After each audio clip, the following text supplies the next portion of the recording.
Oh, Stanley! Qui est ce garçon qui parle à un kangourou? Qui veut toujours apprendre plein de trucs sur tout? Les animaux de son grand livre, c'est sa passion. Et son meilleur ami est un poisson. C'est vrai, c'est mon pote Stanley. Oh oui, c'est mon pote Stanley. Bienvenue chez Stanley. Découvrez avec lui les secrets de la vie. Qui nage avec les grands dauphins. Et rit avec un lion. Génial! Stan a la solution à toutes les questions. C'est avoir un ami. C'est avoir un ami. C'est Stanley! Un ami comme lui. C'est Stanley! C'est Stanley! Rouge comme un homard.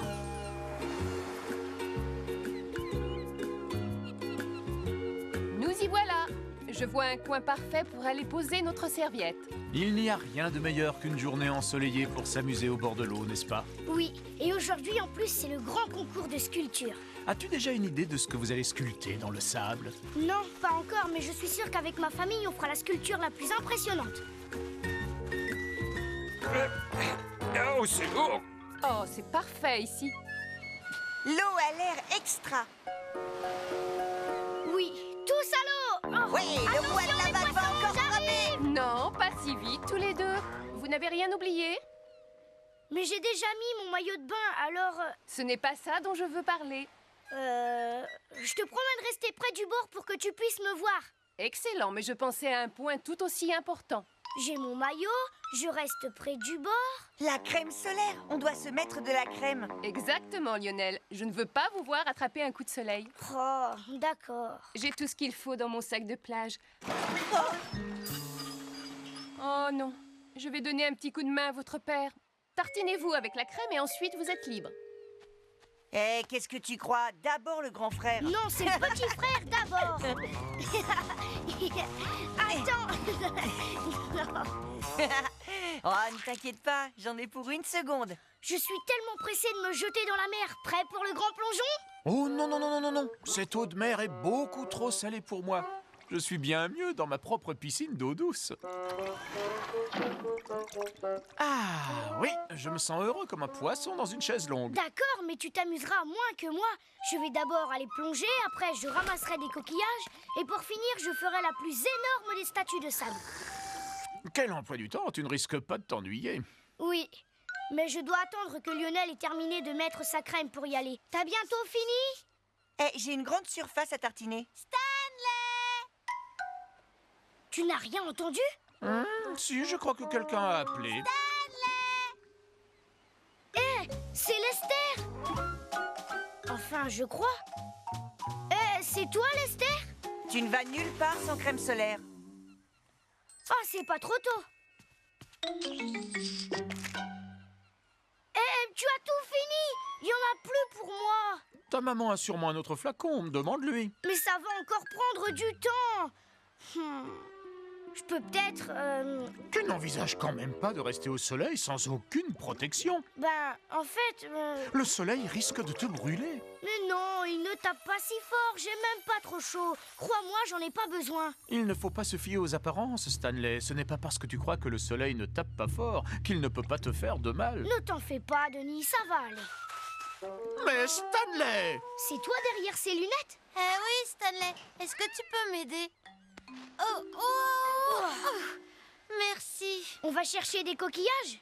D'accord, mais je dois rester là où mes parents peuvent me voir. Moi aussi. Allô?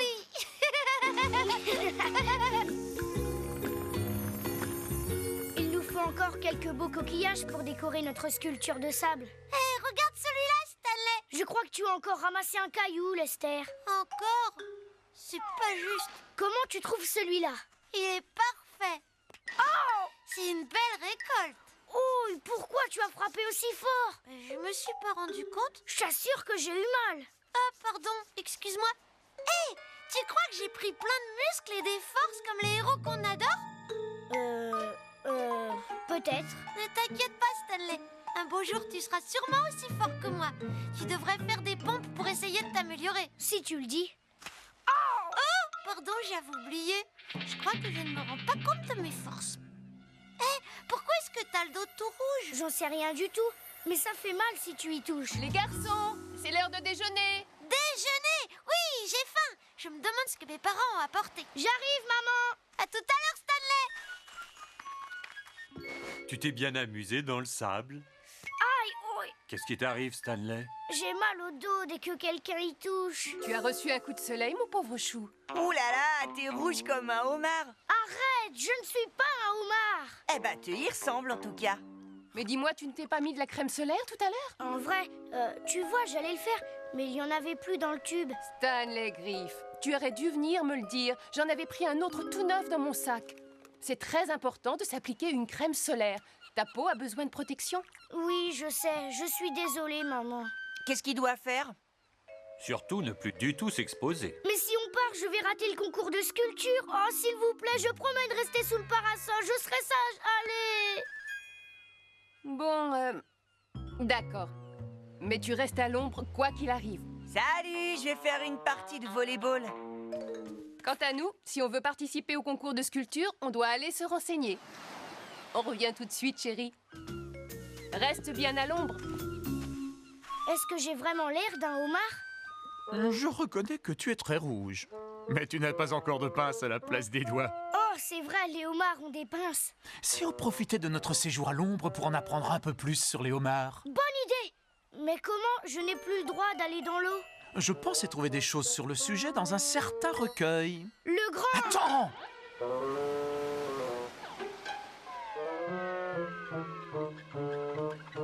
Vas-y, on ne risque rien. Aucun signe d'Harry ni d'Elsie. Le grand recueil de l'univers. Quoi?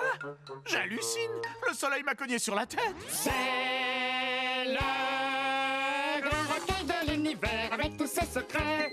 Pour percer les mystères, c'est le guide parfait. C'est cette maudite chanson que j'aimerais congeler pour ne plus l'entendre. Stanley rouge comme un homard et sur eux, il veut tout savoir.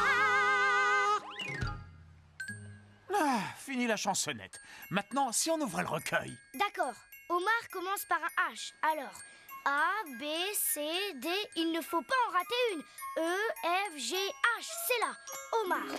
Mais je ne ressemble pas à ces homards. Ils sont tout bleus.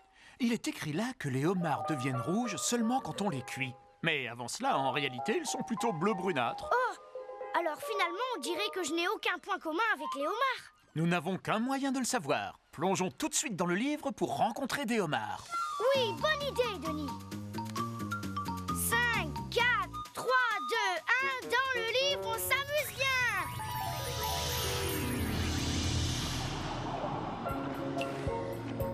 Mais où sommes-nous? Dans l'océan Atlantique, Stanley. C'est là que vivent les homards américains. Il y en a un ici. Mais qu'est-ce qu'il fabrique? Ils semblent chercher de la nourriture. Où sont ses yeux? Les homards n'ont pas exactement le même genre d'yeux que les humains. Ils utilisent leurs antennes pour tâter le terrain et chercher leur nourriture. Waouh, il a des grosses pinces. Mais dis-moi, tu pourrais utiliser ton stéthoscope pour le voir de plus près. Pourquoi il a une pince plus grosse que l'autre? Les homards possèdent deux sortes de pinces. La plus petite sert de tenaille et la plus grande est la pince à broyer. La petite tenaille lui sert à attraper sa proie et la grande pince lui sert à la broyer. Waouh! Parfois, la pince broyeuse se trouve à droite, donc le homard est droitier. Et parfois, elle se situe à gauche, ce qui fait de lui un gaucher. Ce homard-ci est droitier parce que sa grosse pince broyeuse est du côté droit. Et toi, amuse-toi à agiter ta main droite. Comme le homard? Bravo! Je parie que rien ne peut lui arriver. Avec ses grosses pinces et sa carapace, il est invincible. C'est vrai que sa carapace est sa meilleure défense contre les prédateurs. Mais cela ne veut pas dire qu'il ne peut rien lui arriver. Pourquoi? Parce que dans sa vie, le homard doit muer. Muet? Quand le homard grandit, sa carapace devient trop petite pour lui, alors il est obligé de la quitter. C'est ce qu'on appelle muer. Et lorsque le homard mue, il ne peut plus se protéger. Ah, je comprends. Le homard doit immédiatement se cacher pour se mettre à l'abri des prédateurs. Tu vois, Stanley, sans carapace, le pauvre homard est très vulnérable et ne peut plus se montrer. Il doit attendre 8 semaines pour faire peau neuve. Dommage que je n'ai pas de carapace, ça m'aurait évité d'attraper un coup de soleil. En réalité, Stanley, tu possèdes quelque chose d'aussi efficace qu'une carapace pour te protéger du soleil. Tu parles de l'écran solaire? Oui, la crème. Et toi, tu as la chance de pouvoir la trouver en flacon. Tu n'es pas obligé de muer. J'aurais dû être plus prudent et protéger ma peau du soleil. Oui, c'est certain. Même si le soleil n'a pas l'air de briller très fort, tu as toujours besoin d'être protégé. Et tant pis si ça te prend 2 minutes avant d'aller jouer dans le sable. Le sable! Oh non, il faut que je remonte avant que le concours de sculpture commence! Le concours va bientôt commencer, Stanley. Comment va ton coup de soleil? Toujours là. Comment tu veux participer au concours si tu peux pas être au soleil? J'ai déjà mis de l'écran total et je vais enfiler un t-shirt pour être encore mieux protégé. Donc la seule question qui se pose, c'est de savoir ce qu'on va bien pouvoir sculpter. J'ai trouvé! Sculpter un homard dans le sable, c'est vraiment une idée originale. Oui, mais il y a une chose qui cloche. L'une des pinces est plus grosse que l'autre. Je sais, mais c'est normal. Un homard a une grosse pince pour broyer et une petite pour attraper. Je n'en avais aucune idée. Et sa carapace est très importante aussi. Ça le protège contre les prédateurs, comme l'écran total qui lui me protège du soleil. Waouh, t'es un véritable expert en homard. Merci Lionel. Et merci à toi Denis. Tu es le plus intelligent des poissons. Oh, tu me fais rougir. Si on faisait un bébé homard à côté de lui. Non, pas un bébé, maman. Si on faisait plutôt une Pourquoi pas guitare. un poisson rouge? Et moi, je vais devoir reporter tout jusqu'à la voiture. Recherche poisson menuisier. Hé les copains, je viens d'aller voir la nouvelle bouche à incendie en bas de la rue. Elle est extra. Et vous, qu'est-ce que vous faites debout? Rien. Oh, une petite sieste. Allez jeter un œil sur la bouche à incendie. Je vous assure qu'elle en vaut le détour. Moi, me déplacer pour aller voir ça? Je te crois sur parole, mon cher Harry.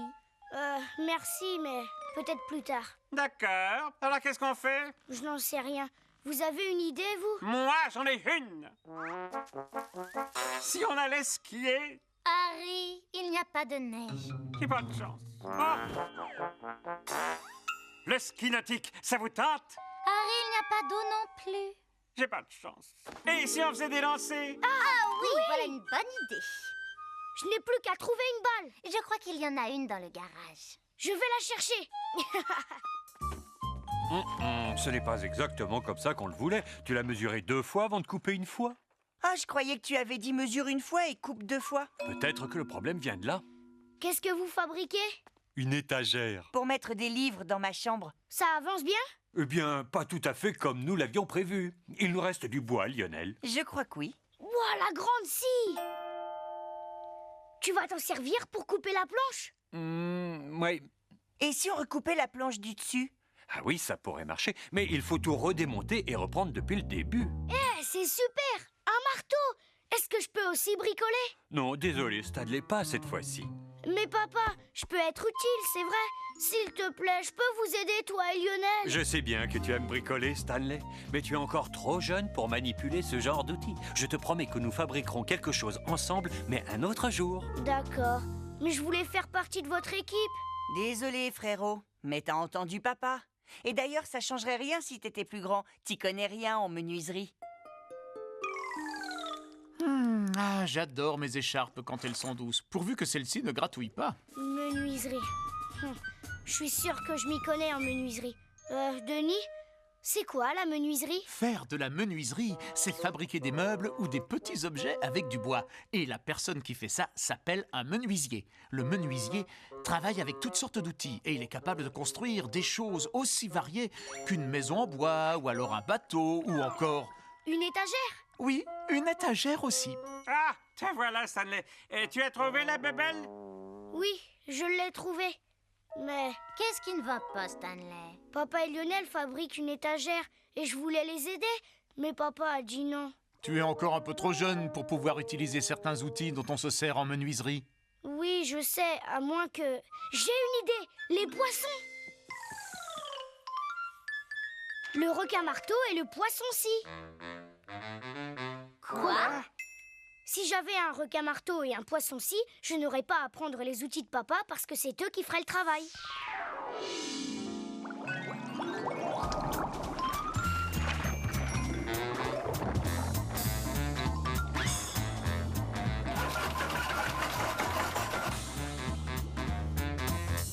menuiserie, ça a l'air chouette. Je crois que moi, ça me plairait bien de devenir menuisier. Excellente idée, Harry. Merci, c'est gentil. C'était quoi l'idée? Apprendre à devenir menuisier. Oh, chouette idée. Si le poisson-ci et le requin-marteau sont gentils, ils vont m'expliquer comment on devient menuisier. Et même si je ne touche pas aux outils, je saurai comment le menuisier doit s'y prendre. Et j'aiderai papa et Lionel. Stanley, je ne suis pas certain que ton plan puisse fonctionner. Bien sûr que si, Denis. Ce sont deux spécialistes. Ça ne peut que marcher. Puisque c'est toi qui le dis. Si on veut rencontrer le requin-marteau et le poisson-ci, on va avoir besoin du grand recueil de l'univers. Non, on ne chante pas, je ne veux rien entendre. Stoppez-moi cette... chanson? Mais pourquoi est-ce que vous ne chantez pas? On n'est pas d'humeur à chanter. Oui, je ne suis pas très en voix ce matin. Oh, bah, c'est vrai? Oh, c'est fantastique. Quelle agréable surprise. C'est drôle. En réalité, ça me fait presque bizarre de ne pas l'entendre. Je dirais presque que ça me manque. Dans ce cas, Si vraiment tu veux qu'on la chante. Non, non, non, non, attendez, non, ce n'est pas ce que... C'est le grand recueil de l'univers avec tous ses secrets. Pour percer les mystères, c'est le guide parfait. Quel dommage que je n'ai pas un aquarium insonorisé. Ces poissons vont nous aider à mieux savoir bricoler. Je ne peux m'en prendre qu'à moi-même. D'abord, le requin-marteau. Ça commence par la lettre R. Où est le requin-marteau? R. Regardez, il est là. Hé, c'est vrai qu'il a une tête de marteau. Absolument, Harry. Le requin-marteau se reconnaît facilement grâce à la forme très particulière de sa tête.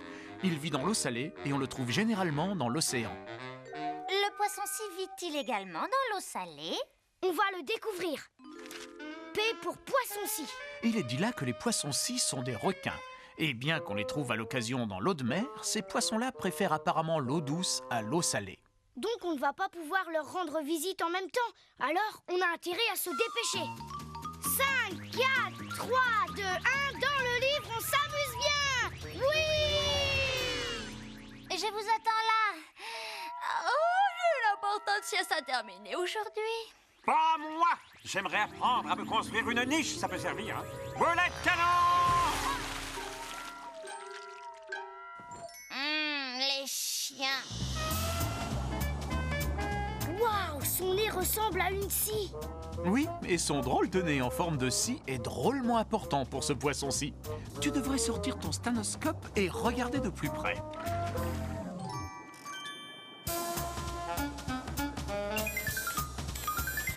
Waouh, les grosses dents! En réalité, ces dents-là ne sont pas vraiment des dents.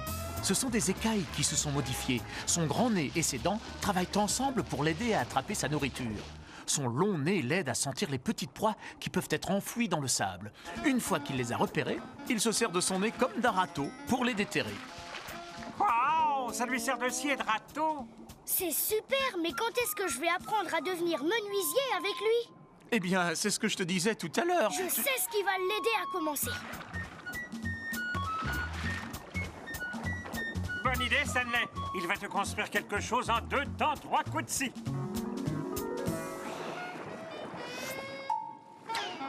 Pourquoi il s'en va? Et ma leçon de menuiserie alors? Désolé, Stanley, mais le poisson-ci ne se sert jamais vraiment de son nez pour scier quoi que ce soit.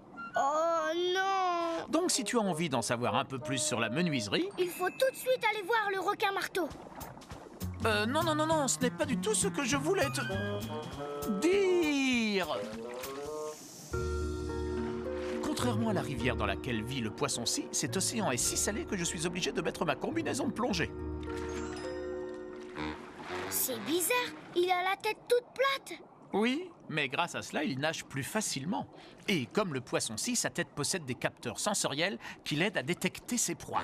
On a l'impression qu'il nous regarde de travers. Oui, ses yeux sont étrangement placés de chaque côté de sa tête, assez loin l'un de l'autre pour élargir le champ de vision du requin, ce qui est un gros avantage. Sauf qu'il doit avoir du mal à trouver des lunettes qui lui vont.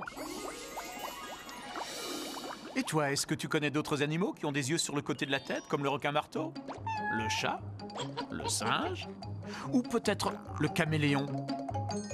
Oui, regarde, c'est le caméléon. Il a les yeux placés de chaque côté de la tête, exactement comme le requin-marteau. Bien joué. Hé, regardez-moi, je suis prêt à planter des clous. T'es drôle comme ça. Alors, comment le requin-marteau se sert de sa tête pour planter un clou? En fait, Stanley, je regrette d'avoir à te le dire, mais... Quoi, tu vas pas me dire que le requin-marteau ne plante pas de clous avec sa drôle de tête? Non, je crains bien que ce ne soit pas le roi des bricoleurs. Oh, on n'a plus qu'à rentrer à la maison.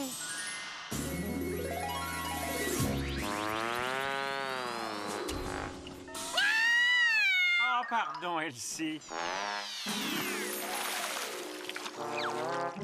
C'est quoi ton parfum, Poiscaille?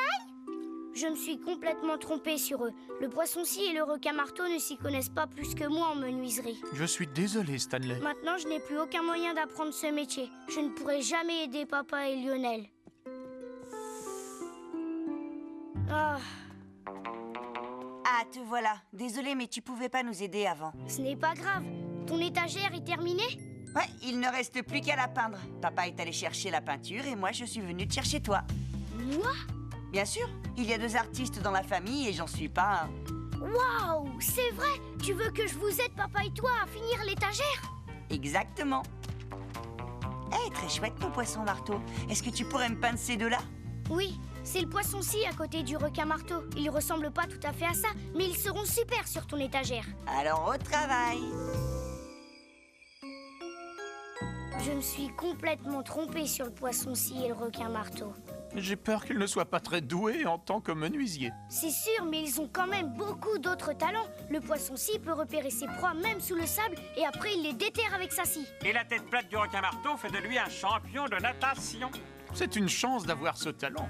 Connais-tu quelqu'un d'autre qui possède un talent? Moi? C'est vrai.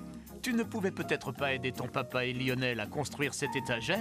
Mais c'est ma peinture qui l'a rendue plus jolie. Et maintenant, tout le monde a mérité de se reposer. Bonne nuit, l'artiste. Bonne nuit, Denis.